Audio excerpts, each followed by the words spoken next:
une brève histoire des serres. Ma propre serre, là où on oublie l'hiver. Quel jardinier ne rêve pas de posséder sa propre serre? J'ai la mienne depuis plus de 25 ans, en fait une verrière que je remplis de plantes durant les mois froids et qui devient notre salle à dîner l'été, quand la plupart des plantes sont en vacances à l'extérieur. Honnêtement, je ne saurais m'en passer. Mais la serre n'a rien de nouveau. On peut même retracer son histoire jusqu'à l'époque romaine. Les Romains, les premières tentatives pour cultiver des plantes sous couvert daterait de l'époque romaine. Tibère, empereur de 14 à 37 après J.C., voulait manger des concombres à l'année, chose impossible à Rome où la température est froide l'hiver et peut même descendre sous le point de congélation. Ces jardiniers ont donc essayé d'installer des plants de concombres sur des chariots de façon à rentrer les plantes dans des remises quand il faisait trop froid. Mais si le froid durait, les concombres mouraient faute de lumière. D'où l'idée de couvrir des structures non pas d'ardoise, mais de plaques de sélénite, une roche transparente, pour laisser entrer le soleil. Ainsi fut créée la première serre. La Renaissance dans cette illustration de l'Orto Botanico de Padova, Padoue, le plus ancien jardin botanique au monde, 1545. On peut apercevoir une serre primitive. Dès les années 1400,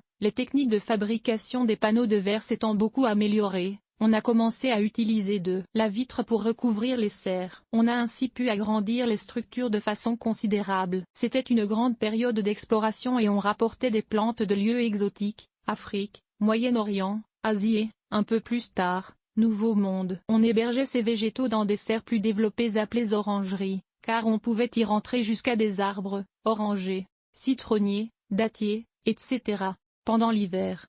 D'ailleurs, le mot serre vient de serrer, dans le sens de mettre à l'abri. C'est ainsi que les premiers jardins botaniques sont nés, d'abord en Italie pour ensuite rayonner partout en Europe, toujours annexés à la faculté de médecine d'une université, car la botanique à l'époque faisait partie des études dans ce domaine. Dans le sud de l'Europe, un toit ou un mur vitré suffisait, à cause de l'effet de serre. Le soleil entre et réchauffe l'intérieur le jour et, grâce aux vitres, assez de chaleur reste captive pour garder l'orangerie au chaud, même l'hiver. Par contre, plus au nord, il fallait les chauffer. Orangerie de Versailles.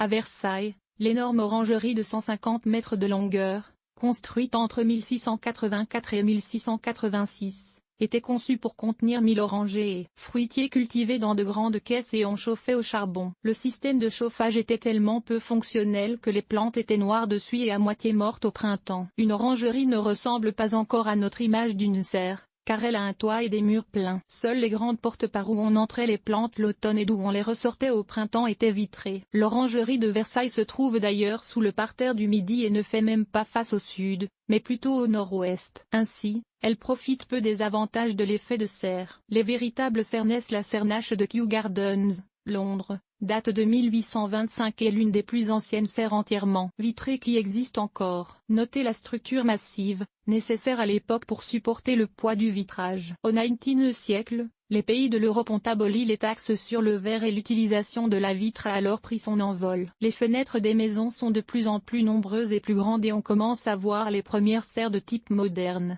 au toit et aux murs vitrés. Et les serres ne sont plus le seul apanage des institutions botaniques. C'était très à la mode que d'ajouter un jardin d'hiver serre à toute maison d'importance. Domaine Cataraqui et son jardin d'hiver. Dans les serres privées connexes au grand domaine, il devint à la mode de cultiver des plantes exotiques, fougères, orchidées et autres. Le même domaine aurait eu aussi une ou des serres horticoles, éloignées de la maison, pour la culture de légumes, de fruits et de fleurs, car il était de mise à l'époque pour tout riche propriétaire de produire ses propres oranges, bananes et même ananas pour la table de sa demeure ainsi que de décorer la maison tout l'hiver de fleurs fraîches. Les célèbres serres de Longwood Gardens, Pennsylvanie, commencèrent leur vie comme de simples serres horticoles. Près de chez moi, le domaine Cataraqui à Sillery représente bien les domaines de l'époque, avec son jardin d'hiver fixé à la maison et ses longues serres horticoles, aujourd'hui tristement sans vitrage, près du potager. Crystal Palace, Londres. Le 19e siècle fut aussi l'ère des grandes serres publiques, comme le jardin d'hiver sur les Champs-Élysées. À Paris,